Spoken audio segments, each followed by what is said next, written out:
Bienvenidos a un episodio más del podcast Semojal News, medio de difusión del Colegio Médico de Ortopedia de Jalisco a través del Comité de Prensa y Difusión. ¿Qué tal, queridos colegiados?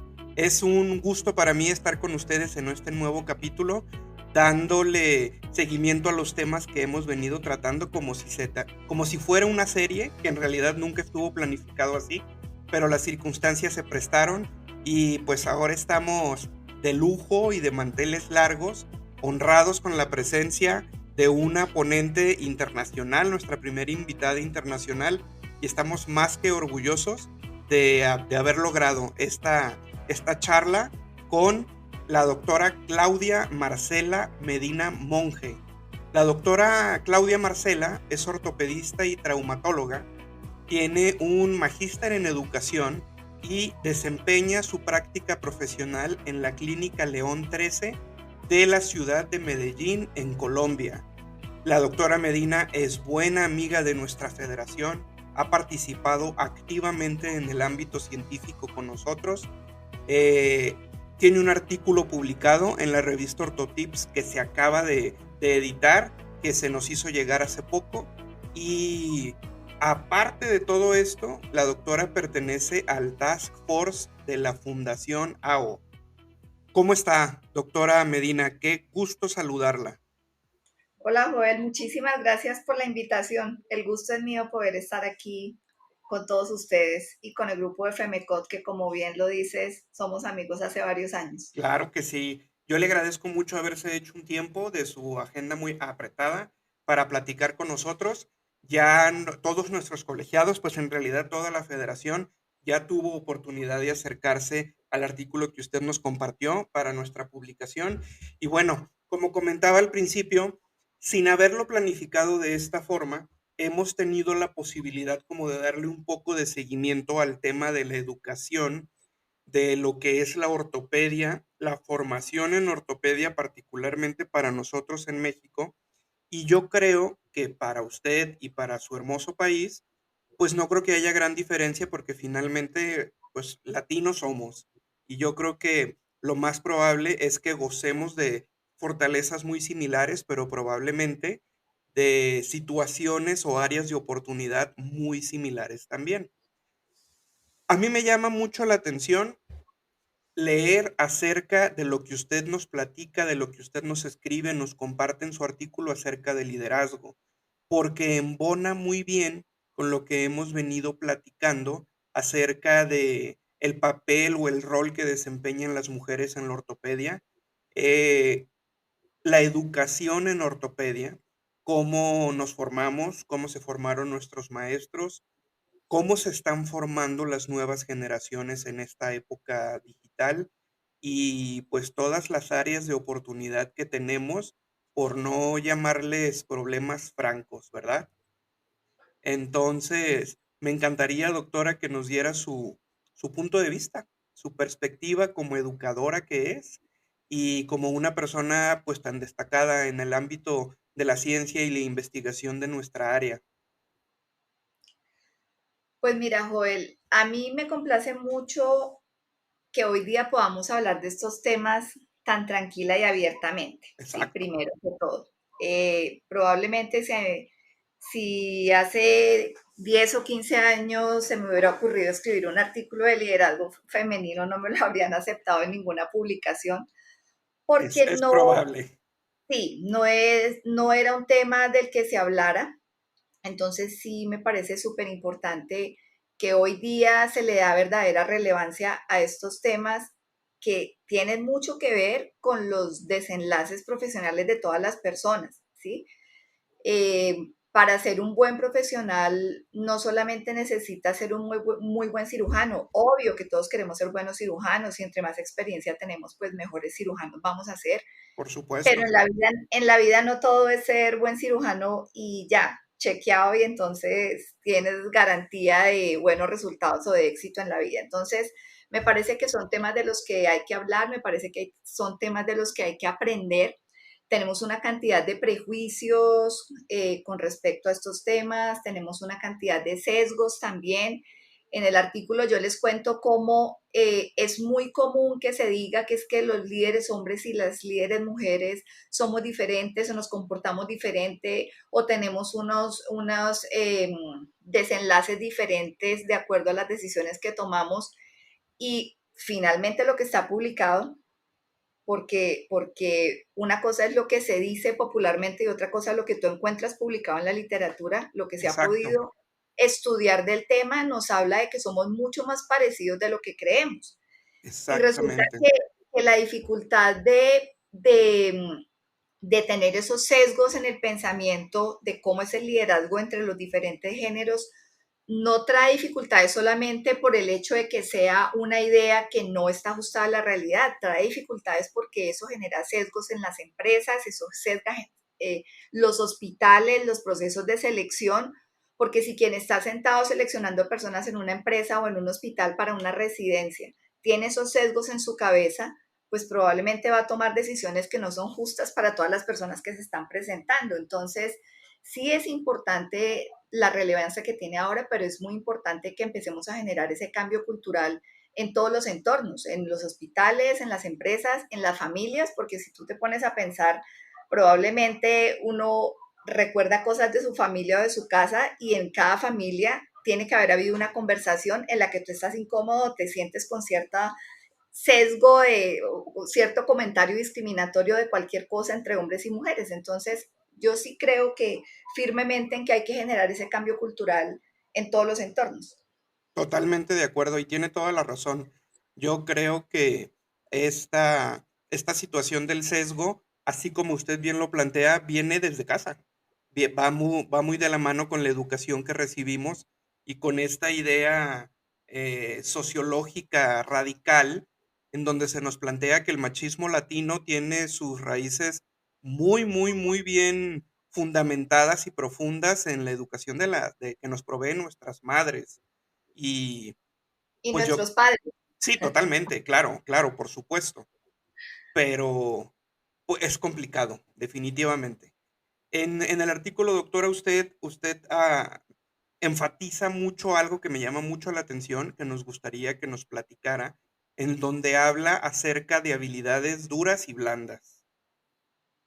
¿Qué nos puede decir al respecto? Sí, o sea, era precisamente lo que conversábamos al comienzo. Las habilidades duras tienen que ver con toda la parte técnica, la Exacto, experticia, el conocimiento de las técnicas, la capacidad de hacer de los procedimientos y las habilidades blandas que hoy día también se dice que no debería llamarse no deberían llamarse tanto de esa forma porque es cierta forma como de menospreciar el término. exacto. Habilidades blandas como si Co fueran allá las segundas. Un sesgo, finalmente. Resulta que esas habilidades blandas tienen que ver con los comportamientos, tienen que ver con la manera como nos relacionamos con los demás, tienen que ver con la forma como gestionamos nuestras propias emociones eh, y que está absolutamente demostrado cómo es de importante para el desarrollo integral de una persona que sea muy bueno en sus habilidades duras, pero que también sea muy bueno en sus habilidades blandas y esas habilidades blandas comienzan con la gestión de las propias emociones y la forma como se relacionan las personas con los demás. Por supuesto. Perdón. Usted, doctora Medina, digo, de antemano sabemos en la federación que es una persona muy destacada en el trauma, en el politrauma particularmente, que gracias al sesgo sabemos que no es un área como particularmente donde gusten desarrollarse las mujeres ortopedistas. Y bueno, afortunadamente usted es un ejemplo de que la excepción hace la regla. Aquí, en nuestro contexto, en México, tenemos varios ejemplos. Al momento el más destacado, el de la doctora Frida Medina, por poner un ejemplo que yo creo con el que todos estamos familiarizados, una ortopedista muy destacada en lo que hace, con grandes logros académicos y científicos, y bueno, es reconfortante poder poner estos ejemplos que, pues, dan tanto de qué hablar para bien. Sin embargo, doctora, me gustaría que usted nos platicara cómo es que decide enfocar su atención y su ímpetu para estudiar esto precisamente, el sesgo de género, la educación en ortopedia, el liderazgo en nuestra práctica profesional y nuestra práctica académica.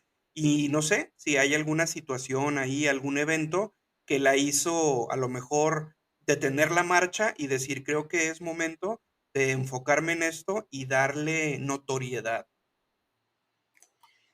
Pues mira, no creas que toda mi vida he estado en este modo Dalai Lama. Probablemente hace 10 años yo tenía otras prioridades en mi cabeza, eh, la manera como me retaba a mí misma para competir en ciertas cosas.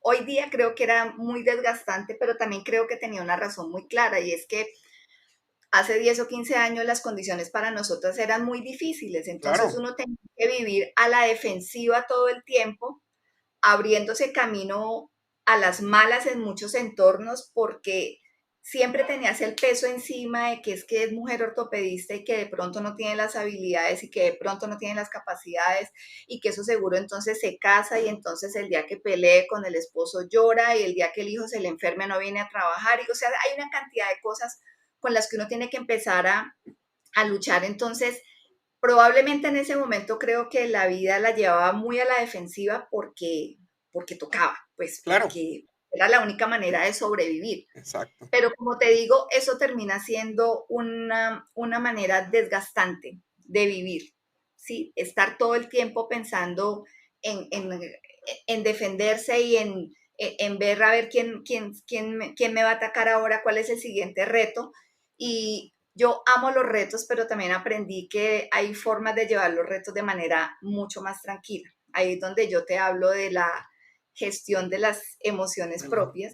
Entonces creo que también tuve mi punto límite. O sea, uno llega a un punto de quiebre en el que dice, esto no es sostenible, estar a la defensiva todo el tiempo no es sostenible, entonces tú empiezas a buscar herramientas. Eh, Siempre me ha gustado el tema de las habilidades blandas, siempre, siempre, pero ya empecé a leer y a buscar más herramientas inicialmente como para mí, como para mi entorno, como para estar más tranquila, para llevar la vida en paz, para poder disfrutar siempre de lo que a mí me gusta hacer. Entonces empecé a leer todos los temas de liderazgo, habilidades blandas, de meditación, una cantidad de cosas. Y como siempre me ha gustado la educación, dije, bueno, voy a hacer una maestría en educación porque es una responsabilidad muy grande educar personas y hay que Exacto. saber cuál es la mejor manera de hacerlo y pues hay muchos educadores de la vida que son espectaculares, que son muy buenos, pero me parecía que aparte de la experiencia era importante tratar de hacer un entrenamiento formal en una universidad y por eso decidí hacer la maestría. Cuando probé en mí misma cómo es de importante darle cabida en la vida de uno, a pesar de ser uno traumatólogo y reconocido y que te Exacto. invitan y que te reconocen en tu hospital y que valoran tu trabajo, pero eso no es todo en la vida. Entonces, cuando tú empiezas a darle cabida a esas otras cosas, cuando empiezas a darle importancia al tiempo libre, al valor que tiene tener tiempo libre, cuando empiezas a darle importancia a que es ideal poder tener buenas relaciones con todas las personas. Como te digo, no se trata de que se hace el Dalai Lama todo el tiempo, porque obviamente hay circunstancias en las que no puede ser Dalai Lama, pero hay muchas formas de llegar a los objetivos que tú tienes sin necesidad de estar chocando permanentemente con la gente. Por Entonces, cuando supuesto. tú empiezas a ver que tu vida como que se equilibra, como que la puedes llevar en paz, eso termina siendo contagioso, ¿sí? Son muchas las personas que me buscan o que se acercan a mí porque tienen un problema personal o porque tienen un problema laboral y me dicen, oye, es que tú estás siempre como reposada, como tranquila, ven, ¿tú qué harías en caso de esto? ¿O por qué crees que me está pasando esto? ¿O qué me aconsejas para poder manejar esta crisis que tengo acá? Entonces creo que eso es una cosa que se termina reflejando y que hace que pueda llevar tu vida mucho más tranquilo y que hace que sea mucho más sostenible cualquier forma de vida que hayas decidido llevar, poderla llevar tranquila, poderlo llevar en paz. Pero eso es todo un camino, por eso te digo que esta fase de Dalai Lama no es que toda la vida, no, no, no, Claro, eso ni es de un día para otro. y también a los golpes se aprende, ¿no? Uno a veces se equivoca en decisiones o se equivoca en cosas que hace y pues de todo van quedando enseñanzas y se va aprendiendo para bien de uno y para bien de los demás también. Claro que sí. ¿Qué opina usted, doctora, del método de formación de los ortopedistas en Latinoamérica? Porque bueno, finalmente usted pues está involucrada en esto en su país, pero sé que por sus títulos, por su capacidad técnica y científica, tiene oportunidad de visitar otros países, de estar presente en pláticas, ya como nos comentaba que pertenece a AO. Entonces, si yo le pidiera que me diera más o menos un panorama general de cómo percibe usted la formación de los residentes en ortopedia en Colombia, a lo mejor, y contrastarla con algún otro país latinoamericano que usted conozca, ¿qué opina? ¿Qué observa? Pues mira, lo primero es que hay mucha diversidad. Sí, Es, es poco probable que uno pueda decir en Latinoamérica los residentes se forman así, así, así, porque hay muchas diferencias entre países y hay muchas diferencias aún dentro del mismo dentro país. del mismo país. Sin embargo, creo que tenemos más similitudes que, por ejemplo, tratar de comparar México o Colombia con Suecia o con la India o con China, por ejemplo, ¿no? A lo mejor tenemos Mira, sí, exacto. yo creo que en Latinoamérica todavía nos falta mucho darle el valor real al profesor, al educador, Ok, ¿sí? de Me acuerdo. parece que es común en todos nuestros países que los residentes se formen en hospitales en donde, primero, no todas las personas que tienen a cargo su formación tienen entrenamiento o experiencia como docentes. Así En es. muchos hospitales tú te graduaste hoy y mañana ya tienes a cargo un residente en cirugía porque te contratan en ese hospital ya como especialista y entonces mañana ya tienes a cargo un residente y Exacto. unos internos y unos estudiantes y tú no tienes ni idea de cuál es la manera como te tienes que aproximar a ellos. Entonces, eh, creo que hacemos muy buenas cosas, la verdad, sin el ánimo de, como decimos en Colombia, de chicanear. Creo que los Mm, latinoamericanos hacemos cosas muy buenas, pero son más basadas en las buenas voluntades, en que somos entusiastas, en que exacto, le ponemos pasión a la cosa, exacto. en que nos ayudamos en muchos entornos, pero también creo que hacemos muchas experiencias de ensayo y error. Así Por eso es. mismo, porque entonces, venga, ensayemos con este grupo tal cosa, pero si no funcionó, entonces con el siguiente hacemos otra. O yo me pongo a pensar en cuál era mi aproximación a los residentes o a los estudiantes hace 5 años o hace 10 años y pues era completamente diferente. Entonces, hoy día digo, uy, pobrecitos los que les tocó hace 10 años conmigo y bueno, de buena los que les está tocando ahora que tengo otras cosas en la cabeza y que también entiendo que hoy día los adultos no aprenden por motivadores externos. O sea, tú aprendes porque tú tienes una motivación adentro y eso es lo que uno le tiene que mover a la gente, su propio interés y su propia motivación. Exacto. No es como el niño que tú le dices, estudie y yo le voy a dar un regalo, o estudie y yo le voy a poner una buena nota. El adulto no le importa eso. Si el adulto necesita tener un motivador adentro, tiene un motor adentro que es el que lo mueve para aprender y si uno pretende que esa persona aprenda algo, pero no aprende a leer esos motivadores internos, es muy poco probable que esa persona aprenda algo significativo. Puede ser que te repita lo que tú le acabas de decir, pero Así probablemente es. en otro día ya no se acuerda de nada, porque Exacto. no generas ninguna experiencia que tenga significado para esa persona. Totalmente. Y eso que comenta usted, digo, tiene absoluta razón. Y yo creo que a todos los que tenemos la oportunidad de estar en hospitales escuela o convivir con estudiantes de pregrado como los internos o de posgrado como los residentes, más de alguna vez nos ha pasado por la mente, pobres de los que estuvieron a mi cargo hace 5 o 10 años. Y a lo mejor pobres los que están en este momento también, pero de una manera diferente. Porque bueno, finalmente la experiencia empírica, como usted bien lo comenta, pues nos da herramientas, nos da posibilidades, pero qué mejor que tener el fundamento científico de haber decidido estudiar, de haber decidido profundizar en todo lo que la enseñanza representa para la formación de un adulto, para la formación de un profesional, de un médico titulado que pretende llevar a cabo una especialidad de cualquier tipo, ¿no? Particularmente la nuestra. Y mira que hay otra cosa y es que si bien el adulto aprende con motivadores que son internos, a los adultos nos gusta saber ¿para qué estamos ahí? Claro, ¿Sí?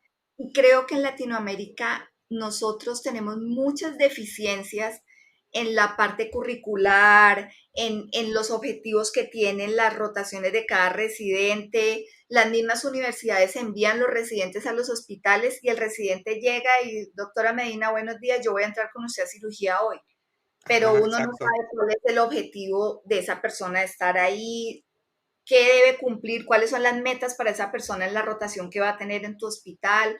Entonces, adolecemos mucho de eso y por lo tanto eso se ve reflejado también en la parte del feedback o en la parte de evaluación, pues que realmente no se llama tampoco evaluación porque es que no estamos hablando solo de números. Así es. Pero cuando esa persona termina la rotación en el hospital, si no está perfectamente caracterizado qué es lo que tú debes evaluar en esa persona, esas calificaciones o esa retroalimentación que se está llevando la persona que se está entrenando, pues no está ajustada a nada objetivo, ¿sí? No, tú no tienes una lista que te dice, esta persona, este es el objetivo que tiene y para si se considera cumplido el objetivo, se aprendió esto, esto, esto y esto. Así Yo, es. yo siempre digo, por ejemplo, estábamos un día discutiendo algo de los fellows de hombro y yo le preguntaba a una persona que dirige un fellow de esos, le dije, ¿tú cómo vas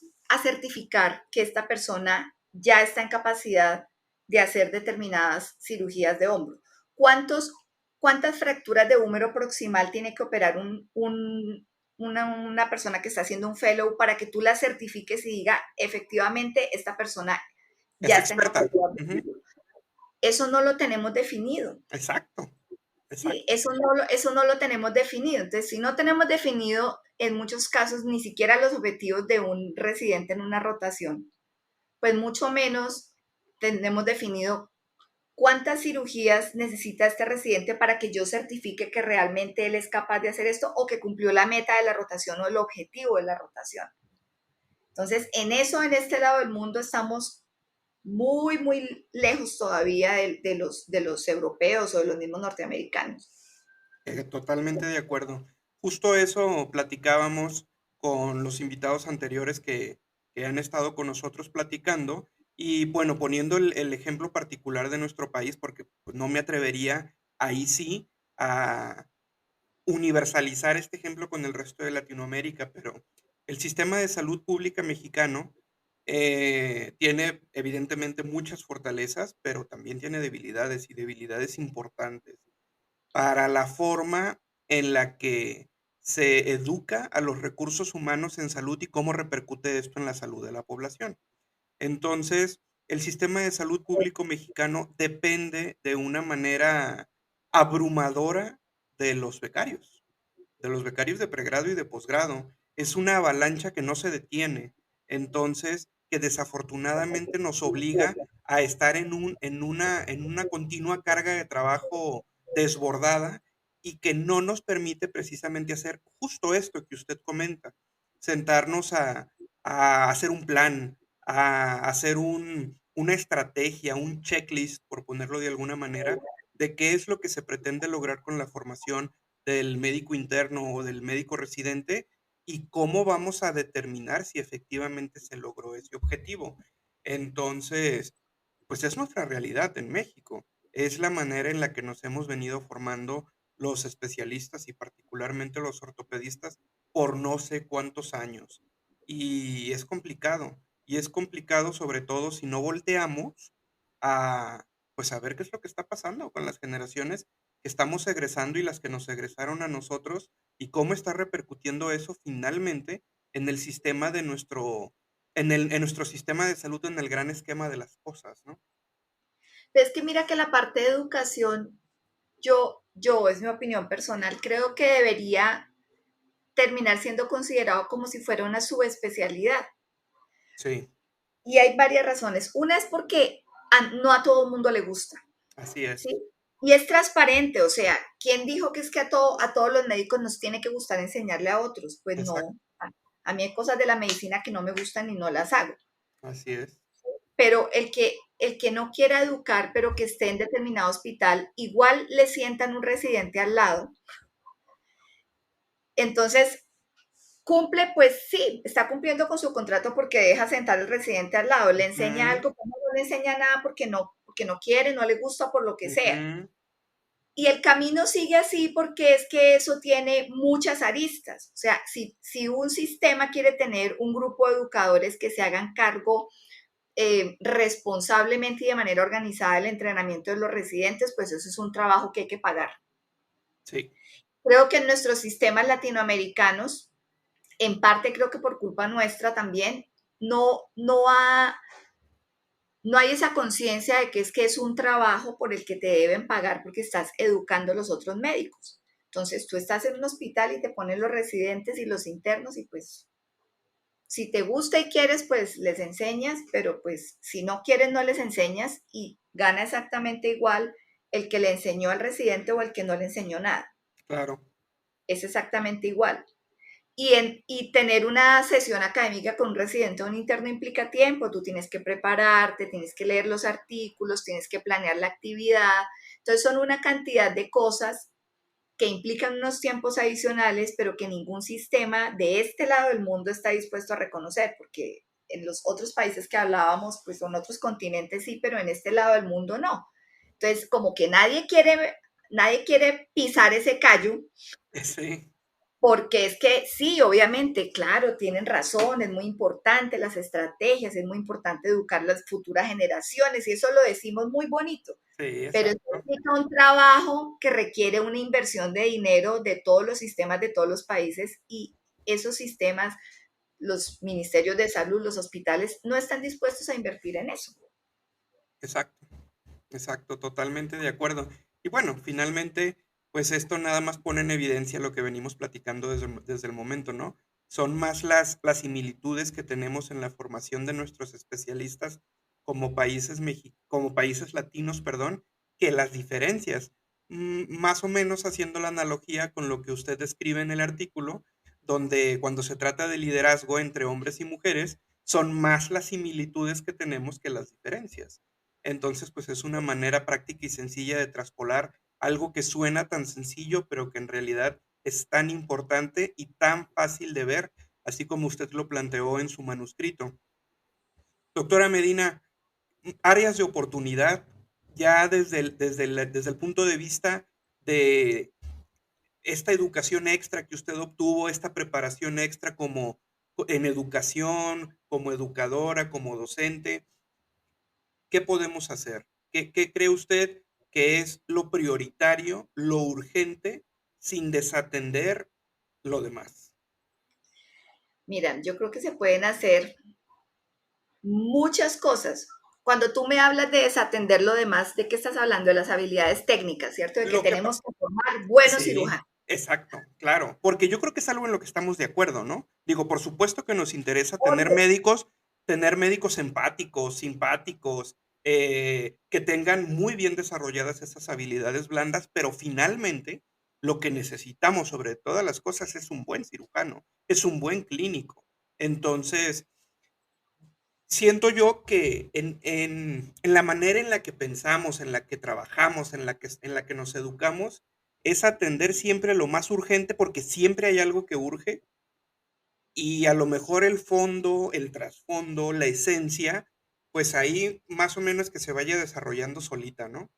Entonces, pues no podemos estar siempre atendiendo lo urgente porque se descuida lo demás. Exactamente. Que es urgente, no te haga que dejes de ver cosas que son importantes. Que atender Exacto, lo urgente no te haga evitar lo importante. exacto, Entonces, oportunidades muchas, Joel. Uno, educar a la gente que está educando a los futuros así es. médicos. ¿Sí? Así es, No, no todo el formar mundo profesores. eso, no todo el mundo tiene que hacer una maestría, porque ya lo hablamos, no a todo el mundo le mata ni le apasiona el tema, Exacto, pero hay ciertas cosas básicas que yo considero que alguien que esté en un hospital en donde tiene a cargo residentes e internos debería conocer para hacer su vida un poco más amable y que sean un poco más efectivos en la parte de educación. Creo que haciendo eso es mucho más viable que se pueda proponer a los diferentes sistemas de los países. Hey, las personas están entrenando, están haciendo un esfuerzo, pero eso debe tener un valor, claro, porque yo sigo pensando pues que sí, esto es muy bonito de hacer, pero que es un trabajo y los trabajos merecen remuneración. Puede ser monetaria, pero también hay algo que se llama salario emocional, pero en muchos entornos ni siquiera salario emocional se recibe por hacer Así es. trabajo de educación. Creo que es muy importante empezar a formar las personas en habilidades diferentes a las técnicas. Yo estoy de acuerdo, sí, tenemos que formar muy buenos cirujanos, cirujanos que sean hábiles, pero también tienen que ser cirujanos que sean buenas personas. Por eso te decía al comienzo, de nada sirve que tú seas el mejor cirujano del mundo si eres una mala persona. Claro, Entonces, creo que a las personas hay que darles herramientas para que puedan, lo que hablamos al comienzo, aprender a gestionar un poco sus emociones para autorregularse y para mejorar el relacionamiento con los demás. Tenemos que aprender todo lo de alfabetización digital, o sea, eso también nos está abrumando sí, porque eso crece a una velocidad inimaginable y hay personas que se han ido quedando, profesores, que se van así es. quedando. Entonces creo que tenemos que alfabetizarnos digitalmente porque o si no, estamos condenados pues a desaparecer.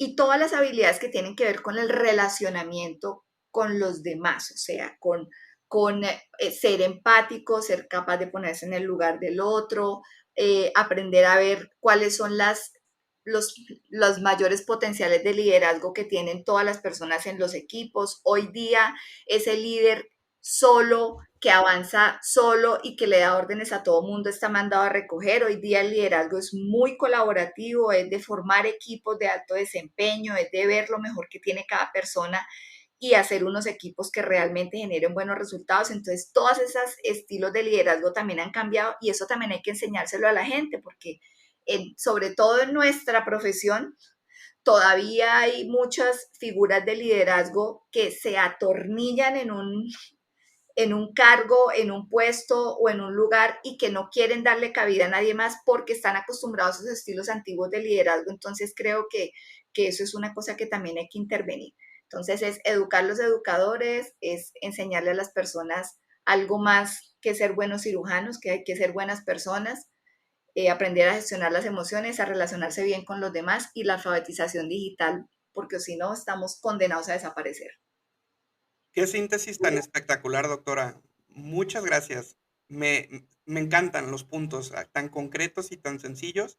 Yo creo que efectivamente allí está la base del éxito en formar formadores, por decirlo de alguna manera.